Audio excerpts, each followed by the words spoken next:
ଆଜି SR tax ଦେଇଛନ୍ତି। Tax ଦେଇଛନ୍ତି।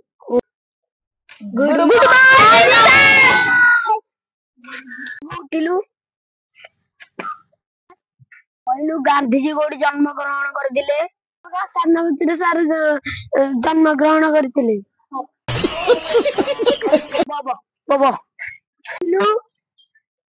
ଆଜ୍ଞା ସାର୍।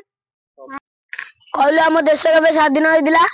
2025 ରେ ସ୍ୱାଧୀନ ହେଇଥିଲା। ସେଦିନ ନବୀନ ହାରିଥିଲା।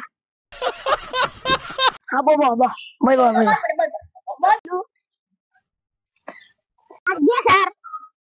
କହିଲୁ ପୁଅ ଗାନ୍ଧୀଜୀ କୋଉ ବସ୍ତ୍ର ପିନ୍ଧୁଥିଲେ? ସାର୍ ଆପଣଙ୍କ ବାପା ଚଢି